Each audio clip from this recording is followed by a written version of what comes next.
అదేనా కొద్దిగా ఇంకా ఇది జరిపోదు కొద్దిగా వెనక్కి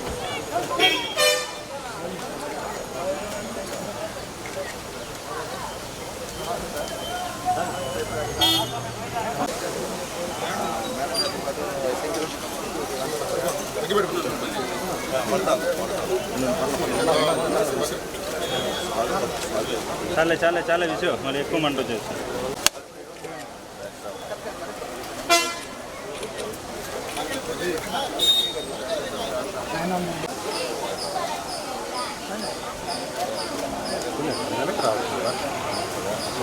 లేదు కూర్చో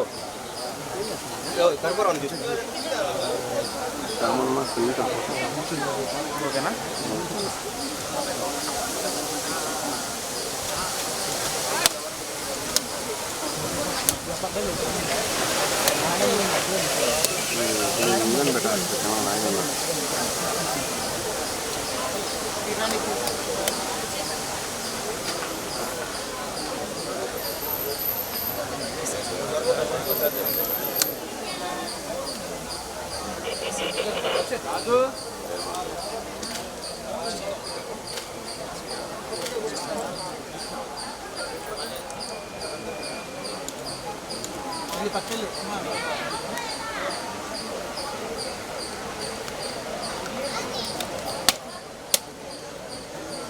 ఢిల్లీ వెనక్కి పక్కన వెనక్కి రా చూసుకోవాలి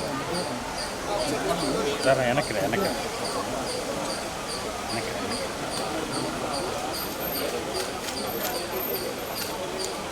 గోవిందా చెప్పండి మేడం. గోవిందా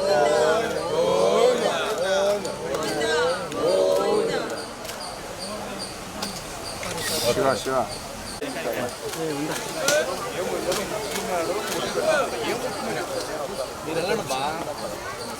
మేడం నడిచి వచ్చింది. నమస్కారం. మొక్కుబడి వెంకటేశ్వర స్వామి మొక్కుబడి చెల్లించుకునే భాగంగా ఈరోజు పాయకరపేట నియోజకవర్గంలో నా సోదరులందరితో పాటు ఈరోజు ఈ కార్యక్రమానికి రావడం జరిగింది. తిరుమల తిరుపతి దేవస్థానానికి రావడానికి మెట్ల మార్గాన రావడం జరిగింది. మెట్ల మార్గాన వస్తున్నప్పుడు కూడా ఎప్పుడు కూడా అంటే గోవింద నామస్మరణతో ఎప్పుడు కూడా ఉండే ఈ వెంకటేశ్వర స్వామి ఆలయం ఎప్పుడు కూడా పూజా కార్యక్రమాలతోని ఆధ్యాత్మిక చింతనతోనే ఎప్పుడు ఉండాలి తప్పించి రాజకీయంగా ఎప్పుడు కూడా దీన్ని కలంకితం చేయకూడదనే ఉద్దేశంతోనే నేను ఏ రోజు కూడా బయట రాజకీయాలు మాట్లాడను అని చెప్పి చాలా క్లియర్గా చెప్పాను. కొండ మీద రాజకీయాలు మాట్లాడనని కూడా చెప్పాను. అందులో భాగంగానే ఒకటే చెప్తున్నాను, ఆ వెంకటేశ్వర స్వామి దయ ఈరోజు మా అందరి మీద, ముఖ్యంగా చంద్రబాబు నాయుడు గారి మీద, ఎన్డీఏ కూటమి అందరి మీద ఉండి మంచి పరిపాలన అందించడంలో ఆ దేవదేవుని ఆశీస్సులు ఉండాలని మనస్ఫూర్తిగా చూశానండి. యాక్చువల్గా నేను చూసినప్పుడు ఒక సైడ్ని యాక్చువల్గా వాళ్ళకి కొండవాలు ఉంది. కొండవాలు దగ్గర కనీసం ఒక ఫెన్సింగ్ లాంటిది ఏదైనా ఉండుంటే డెఫినెట్గా అటు నుంచి ఏదైనా క్లోరమొగలు రావటం కానీ, రేపు పొద్దున వర్షం పడినప్పుడు బురద కూడా ఇటువైపు రావటం కానీ జరగకుండా ఉండాలంటే ఒక ఫెన్సింగ్ అంటూ వేయాలి. లాస్ట్ టైం నాకు తెలిసి చంద్రబాబు నాయుడు గారి గవర్నమెంట్లో 10 కోట్లు దానికి శాంక్షన్ అయింది. బట్ మొన్న గవర్నమెంట్ వచ్చిన తర్వాత అది కూడా ఎక్కడ కూడా వేసిన పరిస్థితి కనిపించలేదు. కాకపోతే నాకు దారిలో వచ్చేటప్పుడు కనిపించిన దుడ్డు కర్రలు కనిపించినాయి. ఏంటి కర్రలు అని అడిగాను అనమాట. ఇవేనండి పులులను కొట్టబోయే కర్రలు, వీటికి స్టిక్కర్లు అంటించి ఆ రోజు మా అందరికీ ఇచ్చారండి అని దారిలోని నడకదారిలో ఉన్న భక్తులు కొంతమంది నాకు చూపించడం కూడా జరిగింది. అయితే అదే నవ్వుకున్నాం మేమందరం కూడా. అంటే పులిని కర్రతో కొట్టే సంస్కృతిని తీసుకొచ్చారు లాస్ట్ గవర్నమెంట్. కానీ విషయం ఏంటంటే ఎట్టి పరిస్థితుల్లో ఇప్పటికీ కూడా భక్తులకి ఎక్కడా కూడా అసౌకర్యం కలగకుండా ఉండే విధంగా సదుపాయాలన్నీ కూడా పెట్టించాలి. ఇప్పుడే 1 మంత్ అయింది. ఇప్పుడు గవర్నమెంట్ చేంజ్ అయ్యి ప్రతి ఒక్కరు కూడా ఈఓలు జేఈఓలు అందరూ కూడా మారున్నారు.